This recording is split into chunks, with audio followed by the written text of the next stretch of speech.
האמת, היום החלטתי לעשות משהו שונה. בדרך כלל אני מצלם רעיון עם בן אדם שמעניין אותי והוא דמות בולטת, ואתה דמות בולטת בעיניי. אבל היום אני רוצה לעשות את זה היברידי. לצלם את הכפר היפה, שאני מאוד אוהב להגיע אליו, וקצת לדבר על החיים בכפר. לכן, קודם כל אני רוצה להציג אותך לקהל. אייבק, שהוא מנהל מרכז מורשת צ'רקסית, שאני חושב שהמרכז לא היה פועל אם לא היית פה בעיניי, ולשאול אותך כמה שאלות לגבי החיים כאן. קודם כל, אני מתבסס על ההרגשה שלי, אני מגיע לפה, אני מרגיש בגן עדן, רחובות נקיים, הרבה פרחים, בניינים יפים, כל אחד מקשט את הבית שלו. למה רואים את זה פה ולא רואים את זה בהרבה מקומות בארץ? העניין הוא שנגעת פה בנקודה מסוימת לעניין של, קודם מרכז מורשת צ'רקסית בעיניי, לא משנה מי נמצא כאן, בגלל שהוא ציבורי ועבור הקהילה הצ'רקסית, זה משהו שצריך לעבוד תמיד.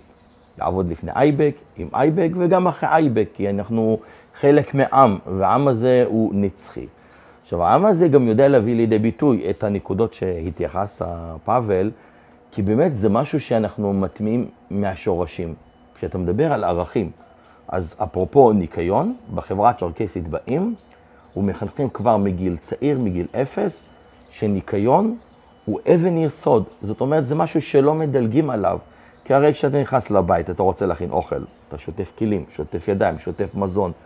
אז אדרבה, אדם שמגיע אליך אל תוך היישוב ורוצה להכיר את התרבות שלך, מה הדבר הראשון שהוא יראה ויזכור? החזות. אם החזות תהיה נקייה ומסודרת, קודם כל את זה הוא יזכור לנצח והוא לא ישכח, ועובדתי זה משהו שהוא בולט וכולם מדברים עליו, הכל מתחיל ונגמר בחינוך. בוא נחזור קצת אחורה, כי זה ממש לא ברור מאליו לרוב הישראלים, בכלל שיש פה צ'רקסים, ובפרט, איך הם הגיעו לפה, מתי, אם אתה יכול בכמה משפטים לספר על זה. בסדר גמור. אנחנו מדברים על העם הצ'רקסי שמתגורר לו בהרי הקווקז, באזור המכונה צ'רקסיה. הקיסרות הרוסית מחליטה להרחיב את שלטונה. אנחנו מדברים על תקופה של יקטרינה השנייה, 1763. הם יוצאים למתקפה באזור הרי הקווקז, ומוכרזת מלחמה שנמשכה כ-101 שנים. המלחמה הזו מסתיימת ב-1864, לאחר ביצוע רצח עם של הקיסרות הרוסית כנגד העם הצ'רקסי. הצ'רקסים שנותרו שם ברובם גורשו מהמולדת, אז לכאן הם גורשו? האימפריה העות'מאנית ששולטת ממש בסביבה. חלק ניכר מהצ'רקסים אף נשלחו לאזור בולגריה של קמנו, באזור הבלקן, במטרה ברורה. נשים אותם בגבולות, שיגוננו על הגבולות של האימפריה העות'מאנית.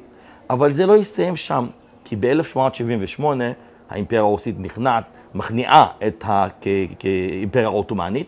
אנחנו מדברים על הסכם סן סטפנו, שבעצם הסרבים, הבולגרים ועוד עמים סלאבים אמורים לקבל עצמאות, ועל כן מאלצים את הצ'רקסים לנדוד משם, ואוניות ממש מגיעות עד לחופים היוונים באזור סלוניקי, אוניות שמפליגות אל המזרח התיכון, ויורדות בנמלים כמו לטיקיה, צור, צידון, ביירות, אפילו גם בעכו ובחיפה.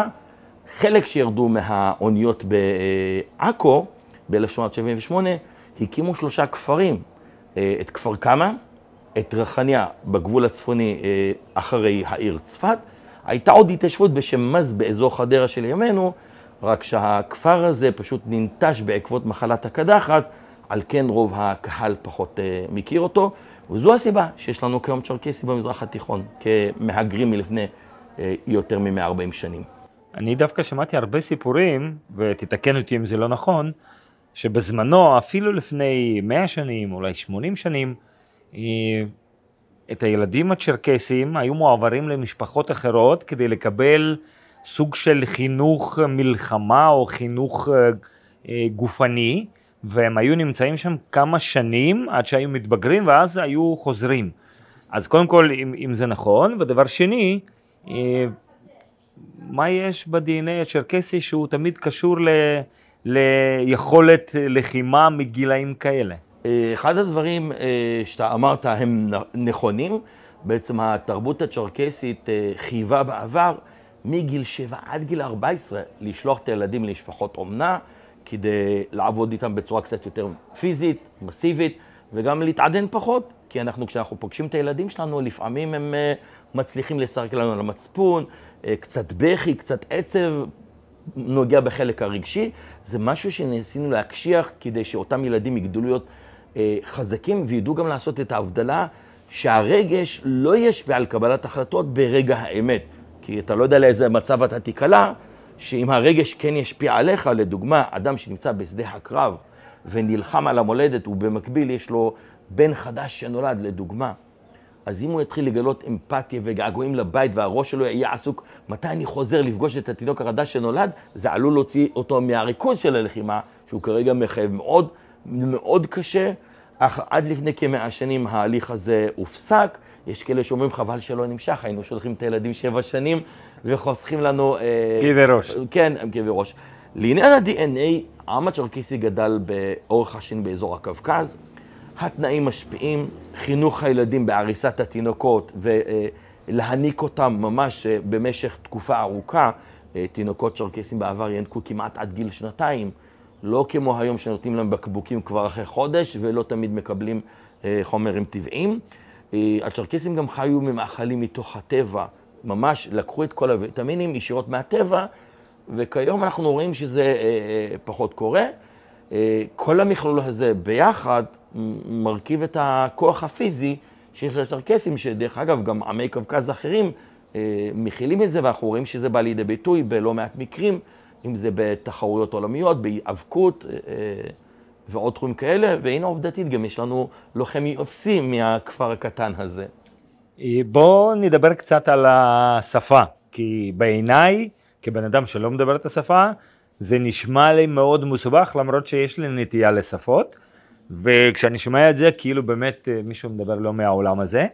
אז קודם כל, קצת על השפה, מאיפה זה הגיע, ואיך הצ'רקסים הגיעו לקיריליצה, שכל כך מוכרת לדוברי רוסית שבארץ. אז בעצם עניין השפה, זוהי שפה ראשונית. שפות ראשוניות, אלו הן קבוצות עתיקות, שהמציאו את השפה שלהם לפני שהם באו במגע או פגשו עמים אחרים פיזית. זאת אומרת, הם לא ידעו מה חושבים או מתקשר במקומות אחרים.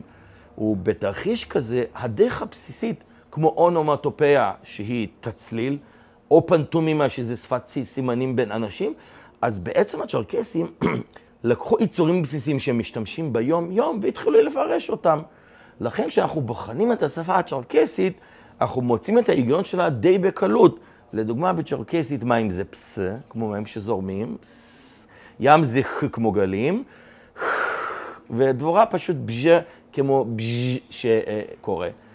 אז לכן בראשית הדרך, אותם אנשים ציירו את האותיות שלהם. בעצם האדם למד לצייר סמלים שיאפיינו משפחות, שבטים וגם אותיות. אך עתת עם השנים, בגלל שהעם הצ'רקסי מפוזר בשבטים מרובים, ולא פיתח כתב מסודר ששימר אותו ברמה של ספרים, בתקופה ארוכה העם הצ'רקסי שימר את השפה ווקלית בלבד, שפה מדוברת. עם השנים ועם העמים הסלאבים שהם בסביבה והתקשורת בהר הקווקז, הובילו את הצ'רקסים לאמץ באמצע המאה ה-19 את הכתב הקירילי ולהתבסס עליו. זה מתחיל עוד גם 100 שנים לפני כן, על בחור צעיר מהקווקז שכן בא ומתחיל לחבר את האלף-בית הקירילי המיוחד הזה. בשורה התחתונה, היום בקיריליצה אנחנו מייצרים גם הצמדות של אותיות, כי יצורים כמו צ', צ', ק, ז' לא קיימים, מה שניפח את האלף-בית שלנו ל-64 אותיות. סך הכל. סך הכל, כן.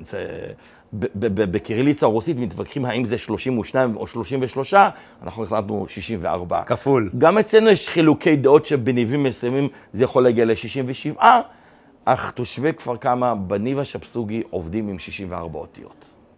אני מאוד רוצה לבקש ממך להשמיע את השפה הצ'רקסית, אז למשל 2-3 משפטים על איך אתה מרגיש כדי שהשומעים יוכלו לשמוע את זה. אז לדוגמה, אני יכול להגיד לכם, נפרמגה תעדש חג וחרמה עד גחזת חזרה רסענו, תי היסטוריה, תי חבזה, תי סלפסה, חגור אמה, זו שאותי גאה ברכות, אל תימותקום תי שלש קסר בלערה. בתרגום בקצרה, אז אלה שעוקבים אחרינו, אני אשמח אם תגיעו אלינו, תבקרו אותנו וקצת תיחשפו לתרבות, מורשת והמנהגים. אני ארחיב את זה, שיגיעו לפה רצוי בקבוצות שאני מביא, אבל גם אם יגיעו לבד זה בסדר. זה בסדר גמור, כן, אין ספק. תגיד, כשאני מגיע לפה, אני חושב להראות את החיי יום-יום הצ'רקסים, אני חייב, או אני רוצה לפחות, בכמה שיותר היבטים. לכן אני, כשמגיע לפה, תמיד מזמין טעימות של המאכלים צ'רקסים. ואין ספק, הדבר המרכזי בעיניי הוא הפולקלור, בין היתר ריקודים. אני תמיד מזמין להקת ריקודים, ואם משהו שאין עליו ספק, זה שהצ'רקסים יודעים לרקוד. אולי לא כולם, אבל מי שכן הוא מצליח בזה מאוד.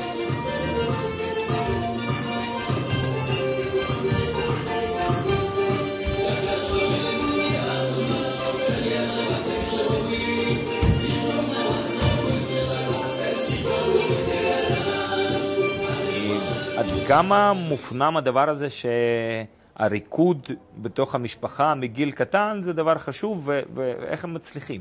הריקודים בתוך החברה הצ'רקסית הם מובנים והם חשובים כמו ברמה של שפה ואוכל. זה מצרך יומי, זה מצרך חשוב, כי בסופו של דבר כשאנחנו מייצרים את טקסי החתונות, שעיקר האירוע הוא סובב סביב הריקודים, ושם בעצם הרחבה ניתנה לזוגות וצעירים לרקוד, להכיר ולחזר, ומשם לפתח קשרי יחסים בין אישים לרמה של הוביל את זה לחתונה. אז דהיינו, אנשים שלא יבואו לידי ביטוי שם, לא יהיו מאורים ולא יכירו, מן הסתם ימצאו את עצמם ללא זוגיות ויתקשו לפתח את זה. אנחנו פיתחנו את זה כפלטפורמה שדרכם אנשים יוכלו לערוך את ההיכרות, כי לא תמיד כולם טובים בלדבר, לא כולם משוררים, לא כולם יודעים לרקום מילים. אז פה נתנו את הפלטפורמה הזו שדרך הריקודים גם באים לידי ביטוי שבעיקרם גם הסגנון החופשי של הבנים המחזרים הוא הקובע, כמו בריקוד החיזור, השושן. לכן אם אדם X עלה לרחבה ומבצע ריקוד ומלהיב את כולם, לא בהכרח שאדם יעלה אחריו, שהריקוד שלו יהיה שונה ופחות מבריק, לא יקבל הזמנה מבנות, כי בסוף זה עניין של טעם ובחירה אישית. אני לא מפסיק להתפלא לדבר המיוחד שראיתי כאן. אני מזכיר לעוקבים שלי שהצ'רקסים הם מוסלמים שחיים במדינה יהודית ודמוקרטית, ומה שלא כולם יודעים שמשנות ה-50 הם גם מתגייסים לשירות חובה בצה"ל. סביר להניח שבאזור מזרח התיכון זה יוצר סוג של התנגשות פנימית, אבל כפי שאני רואה מהצד, אין בזה שום אנטגוניזם בתוך החיי יום-יום של הצ'רקסים, כי אני רואה אותם במשטרה ובצבא, ומעניין איך אפשר להכיל את כל הדברים האלה ביחד עם שמירה מוצלחת על המסורת ב-150 שנים האחרונות, להיות אזרחים במדינה יהודית ודמוקרטית ולשרת בצה"ל, וחלק מכם כן דוברי ערבית והסביבה היא דוברת ערבית, וכל זה ביחד. איך אפשר להסביר את זה? החוכמה היא לדעת לקבל את האחר. מבחינתנו אנחנו לא באים שופטים אדם על X של מוצא, שפה או תרבות, אלא לקבל כל אדם כפי שהוא, ובמקביל כל קהילה מאיתנו המתגוררת במדינה מסוימת, גם במזרח התיכון, אם זה צ'רקסים בסוריה, ירדן או ישראל, או אפילו גם עד טורקיה והקווקז, כל קהילה כזאת תהיה חלק מהמדינה שחיה בה מדינית, אזרחית, ביטחונית והכל, ותהיה נאמנה לשם, כפי שגם אנחנו נאמנים כאן. בעצם כל מה שקורה פה במזרח התיכון או בעולם, חיכוכים או קונפליקטים בין מדינות שונות אחרות, זה לא קונפליקטים שהצ'רקסים יצרו אותה או יפתרו אותה. אנחנו נקלענו למצב, נקלענו לסיטואציה, ובמצב הזה אנחנו מצפים שכל אזרח צ'רקסי החי במדינה מסוימת כן ידע לכבד את כל העמים שהוא חיים, את כל הדתות, וגם לכבד את המדינות האחרות, ולא לבוא באנטיגוניזם או במתקפה למה הוא מתגייס לצבא שלהם, ולמה הוא כן מתגייס ולמה לא עושה, כי בסוף אחד העקרונות בחברה הצ'רקסית הוא להתעסק בעניינים האישיים שלך, הפנימיים שלך, ולא להתעסק בעניינם של אחרים. זה מה שיוצר גם את הכבוד ההדדי בין כולם. כפי שאני מבין, הצ'רקסים שהם לא גרים בקווקז והם הצליחו לא להתבולל ולשמור על המסורת, אם נדרג אותם, אז אתם אם לא אז אתם טופ 3 או טופ 1 אפילו, והשאלה אם אתה יודע מה קורה לצ'רקסים מבחינת התבוללות, והחיים הצ'רקסים אותנטיים, נגיד בערי קווקז עכשיו, ברוסיה. כיום מה שקורה בוודאי שכמו כל עם שמהגר מהכפרים לערים, יש הליך איור, יש השפעה חיצונית, ההתבוללות יותר גבוהה, אולם אלה שעדיין גרים בכפרים ומחוברים באופן קהילתי כמו כפר קמא, ממשיכים לשמור על הזהות, ונחמד מאוד שאנשים שנוסעים משם, הם כן מגלים להגיע לאותם כפרים ולבוא ולחזור ולספר, הגענו לכפר כזה, כולנו היו צ'רקסים, כולם צ'רקסים, ואפילו לפעמים לבוא לספר, וואו, הגענו לכפר ספציפי, הרגשנו כמו בכפר קמא, כי הם בדיוק מדברים גם את הניב המקומי שלנו. כמה מילים בודדות ברוסית לעוקבים? Я Айбек, пожалуйста, давай на Адильский культура центра, смотра, как черкес живу за Израиль. Очень приятно, до свидания. Спасибо большое. Спасибо большое.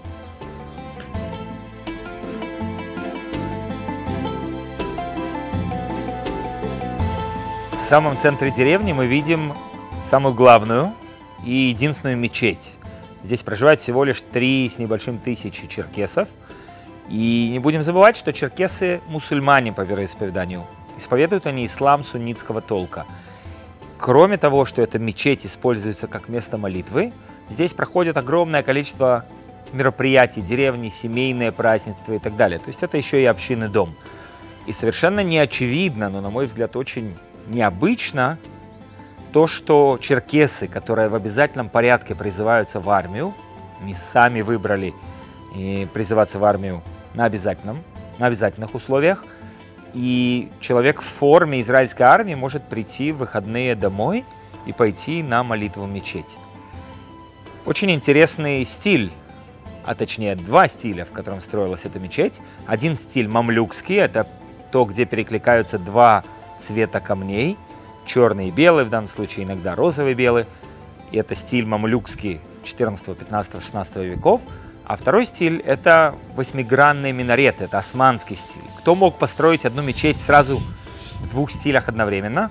Конечно же, еврейский архитектор, которого пригласили специально, чтобы именно он был автором этой постройки. И по сей день это и общинный дом, и мечеть, и место, где происходят все важные события деревни Кфар Кама.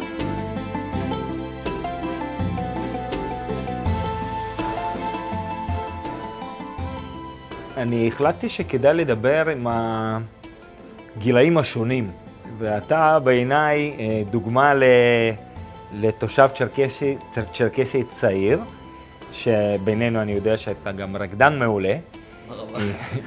ורציתי לשאול אם האנשים ששומעים שאתה מדבר צ'רקסית מדי פעם אולי בטלפון, איך ישראלים מגיבים לזה? הרי זה נשמע מאוד מוזר בשבילם לדעתי. נכון, אז קודם כל, יש את הישראלים שגרים קרובים אלינו, אז מבחינתם, כפר קמא, מה קורה כשהם שומעים אותי? אבל אם אני הולך עם חברים לאיזה חוף בחיפה, תל אביב, או יושבים באיזשהו מקום, או שאני מקבל טלפון מחבר, ישר אנשים מסתכלים ככה, כאילו לא מבינים מה קורה, או אם הם מרגישים קצת חופשיים, הם שואלים מה זה השפה הזאת שאתה מדבר. אבל הכי מצחיק, לפעמים בחנויות וכאלה שומעים אותך מדבר בצ'רקסית, ואז המוכר ניגש באנגלית, הוא לא מבין מה קורה, אולי זה תיירים, וזה הכי טוב. אתה זורם על זה, אתה מתחיל לצחוק איתם, כאילו אתה מדבר באנגלית, למרות שאתה יודע עברית, כאילו אתה איזה אורח שהגיע מטורקיה או מקווקז, ואתה רץ עם זה. אבל בכללי כשאתה אומר צ'רקסית, אנשים מתפלאים, כי הם לא יודעים שיש שפה כזאת בכלל. בארץ יש לנו המון מיעוטים, אבל רוב המיעוטים שיש לנו בארץ, יש להם דבר אחד משותף. השפה הערבית. השפה הערבית. אז ישר אוטומטית הישראלי הממוצע אומר, אוקיי, אז גם צ'רקסים מדברים בערבית. אז כשאתה מסביר על השפה, הם אומרים, אוקיי, יש כאן משהו אחר. יש כאן שפה אחרת. יצא לך בתור, אתה יליד הכפר, אני מבין. נכון. יצא לך להיות בקווקז? כן, אז... האם זה היה סתם טיול שורשים, או סתם סקרנות, או עבודה, כאילו במסגרת מה נסעת? אז קודם כל, בתור תושבי הכפר, המון מאיתנו מבקרים עצמאית. ולהמון אנשים בכפר גם, או שיש להם בתים שם, או שיש להם איזו משפחה שם. אז אנחנו מאוד מחוברים למולדת, אבל בלי קשר לזה שאנחנו טסים בעצמנו, המועצה דואגת גם שהצעירים יטוסו. כרגע בגלל כל המצב, אי אפשר, גם המצב ברוסיה, אבל עד אז מה שהיינו עושים זה שהמועצה הייתה שולחת כל שנה משלחת של מי שסיים כיתה ט' למייקום, ומשלחת של כל מי שסיים כיתה י"א לנלצ'יק, וככה בעצם היה מוצאים משלחות כל שנה על חשבונו, כדי שהצעירים שלנו בכפר יבקרו במולדת שלנו. זאת אומרת, באים מפה לשם לכמה ימי סיור כזה, והיכרות עם החבר'ה המקומיים שם. אז את כיתות ט' אנחנו שולחים לשם למין קייטנה, לא רק להכיר את המקום, גם להכיר את האנשים. הם נפגשים שם גם עם צ'רקסים מטורקיה וצ'רקסים אחרים ממקומות בחו"ל, ובי"א הם טסים יותר להכיר את המקום, להסתובב, לחוש וכו'. בוא נחזור לכפר. אני אישית בכפר יחסית קטן מצאתי כמה דברים מאוד מעניינים, בין אם זה מאכלים טעימים שאתם עדיין מכינים כמו פעם, בין אם יכולת לרקוד שלא שכחתם ב-150 שנה כשאתם גרים מחוץ לקווקז. אבל אני ראיתי יש פה גם חוות סוסים, ואני מבין שאתה חלק מהזמן מבלה שם. אתה יכול לספר על זה קצת? אז קודם כל סוסים, כל עם אוהב סוסים, וכל האנשים אוהבים סוס יפה, אבל אצל העם הצ'רקסי זה משהו עוד יותר מיוחד. אפילו בשפה, אבל כשאני אומר אח, זה בצ'רקסי. אבל כשאני אומר סוס, זה גם שזה אותו מילה, כי אח וסוס זה אותו דבר. אפילו בעבר, כשילד צ'רקסי היה נשלח למשפחת אומנה בגיל 7, דבר ראשון, לוקחים אותו לעורבה, הנה סוסך, אבל במילים אחרות זה הנה אחיך, כאילו, זה אח שלך מהיום. והמסורת הזאת עד היום נמשכת בכפר קמא, כמות הצעירים שרוכבת על סוסים היא מטורפת. ובתור כפר שיש לו כמות מטורפת של רוכבים, יש לנו גם את החוות סוסים שלנו בכפר. ולסוסים יש תפקיד מאוד חשוב בטקסים שלנו גם. לדוגמה, יש לנו פסטיבלים, יש לנו את יום הדגל, ויש לנו גם ימים פחות שמחים כמו יום הזיכרון לרצח העם הצ'רקסי. מה משותף לשלושת הימים האלה? שבתהלוכות שנעשה ובאירועים שנעשה אנחנו נגיע עם הסוסים, כשאנחנו לבושים בלבוש הצ'רקסי. או אם נסתכל על בחגים, לדוגמה, אחרי רמדאן, אז אנחנו עושים מעגל ריקודים בכפר. ובשנים האחרונות החיינו מנהג שמת לפני 30 שנה, ותמיד בחור יגיע עם סוס ויפתח את מעגל הריקודים, בריקוד סוס דבר ראשון, לפני שהצעירים רוקדים. אז זה לא סתם תחביב, זה תחביב של המון צעירים, ואם לא יהיה את התחביב הזה, אז זה יחסר לנו המון, כי זה חלק מהתרבות. כל טקס חייב שיהיה בו סוסים. השאלה האחרונה שלי, ואני חייב לדעת, כי אין מקור חוץ מהצ'רקסים עצמם שיספרו על זה, האם עדיין יש מנהג של חטיפת הקלות? יש מנהג של חטיפת הקלה. מזל שאני לא נאלצתי לעשות אותה. למה יש בזה? אבל דווקא מנהג חטיפת הקלה זה אחד המנהגים הכי מפוארים שאנחנו מתפארים בהם. כי אם נחזור לפני 200, 300 ו-500 שנה, אפילו 1000 שנה, בשום מקום בעולם, לא במזרח התיכון, לא באירופה, לא במזרח העתיק, אף אחד לא בחר עם מי להתחתן. אף בחורה לא בחרה עם מי להתחתן. היו מחתנות את הבנות שלהן לכסף, לקשרים דיפלומטיים וכו', אבל בחורה צ'רקסית תמיד היה לה את האופציה להתחתן עם מי שהיא רוצה. אחד החוקים במערכות יחסים, שזה עד היום בכפר קמא מתנהל, עד יום החתונה אתה לא מדבר עם ההורים שלה. דמיין פאבל, יש לך בת, ואתה לא מכיר את חבר שלה. אתה לא יכול לשפוט אותו גם אם אתה רוצה, אתה מתעצבן מזה שיש לך חבר, אתה לא יודע מה הוא עושה, ואתה לא יכול להגיד עליו כלום, לא פגשת אותו. אז אתה לא יכול להתערב בקשר. אסור ליצור איתך קשר עד יום החתונה, ואם בכל זאת אתה לא מכיר אותו, ואין לך סיבה לשפוט אותו, אבל כשמישהו נשלח מהמשפחה שלו לבקש את ידה, אתה אומר שאתה מסרב, אין בעיה. הוא יבוא לבת שלך וישאל אותה, תגידי, אבא שלך לא הסכים, אבל את עדיין רוצה להתחתן, ואם כן, הם יכולים הוא יגיע בלילה, הם יברחו ביחד. בתיאום איתה. בתיאום איתה. כשהיא מחכה לו, מוכנה, היא בורחת ביחד איתו, הם מתחתנים, ואחרי שהם מתחתנים, אין לך ברירה, אתה חייב לקבל אותם. בתור אבא. כן, אם אתה לא מקבל אותם, הקהילה, הכפר, לא יגיד שהם טועים, הם יגידו פאבל טועה, פאבל מתנהג מוזר, למה הוא לא מקבל אותם?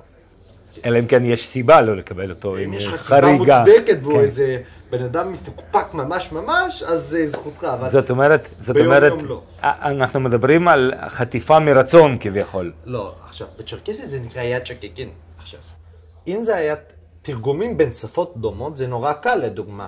אם אתה מתרגם משהו מספרדית לאיטלקית, זה לא יתחבר טוב. כן, אבל צ'רקסית ועברית שלא קשורות אחד לשני קשה מאוד לתרגם לפעמים. ויד שקקין אי אפשר לתרגם. מה אמרנו? נהיינו מאוד ישראלים שאמרנו, נקרא לזה חטיפה, וככה בעצם אנשים ידברו על זה יותר וידעו את זה יותר טוב, אבל זה לא ממש חטיפה, היא נחטפת ברצון מההורים שלה. יפה, תודה. תודה לך.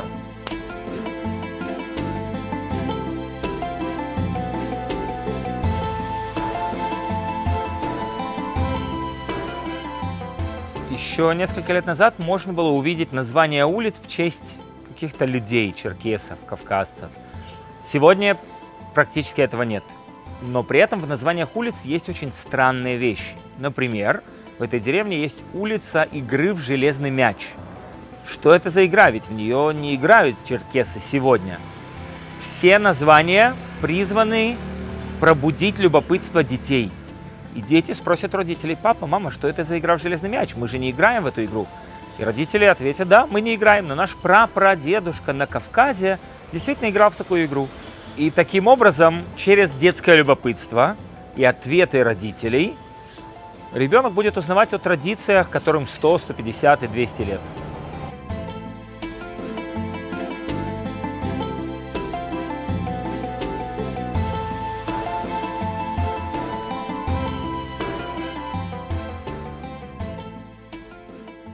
אני מטייל פה בכפר ואני מדגיש כל הזמן שהצ'רקסים של הכפר ושל מזרח התיכון, של ישראל בפרט, הצליחו לשמור על המסורת ועל הדברים שמאפיינים אותם כצ'רקסים. בין היתר, הקולינריה והמאכלים.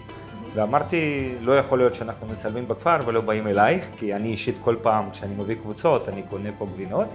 אז אולי בשתי מילים, למה הגבינות האלה, איך מייצרים אותם, קצת על זה. בהחלט, בשמחה. מחלבת אלבוס, על שם ההר. מחלבה ביתית קטנה, בוטיקית, מייצרים גבינות צ'רקסיות בחלב פרות.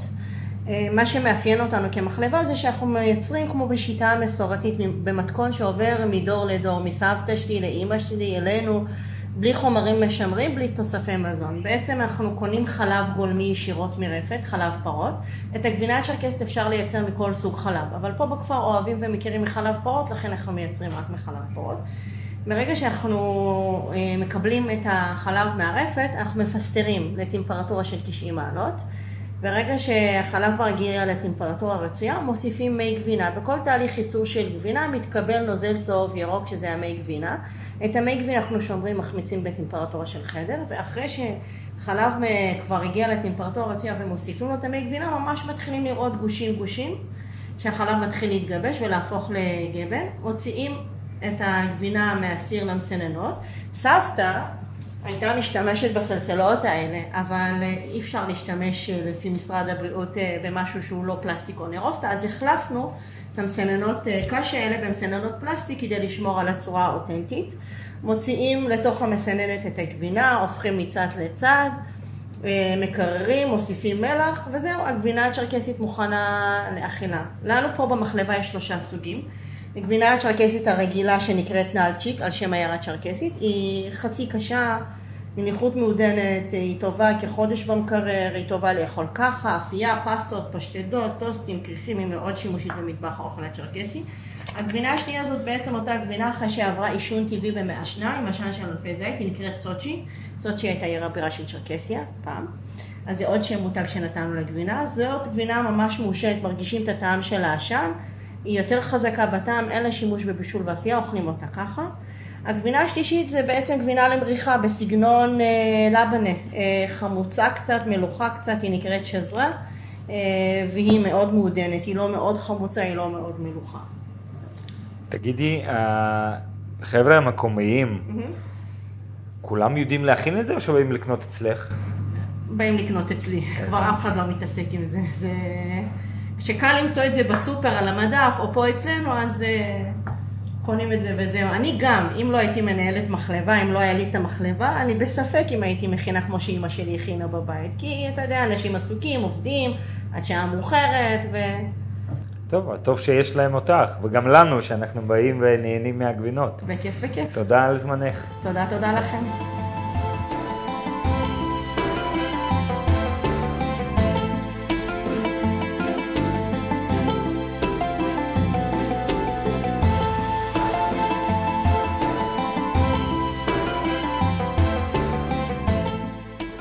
Прогуливаясь по этой деревне, создается ощущение, что неважно сколько вас, неважно живете вы у себя на родине или далеко за ее пределами, если есть желание сохранить свои традиции, свою культуру, даже если все вокруг другие, это возможно.